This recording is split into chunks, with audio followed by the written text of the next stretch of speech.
ஏன் பெண்ணென்று பிறந்தாய்?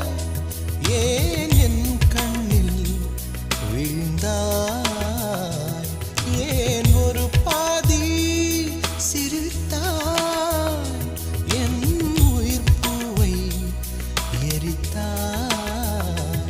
முதல் நாள் பார்த்தாய், உறக்கம் கெடுத்தாய்.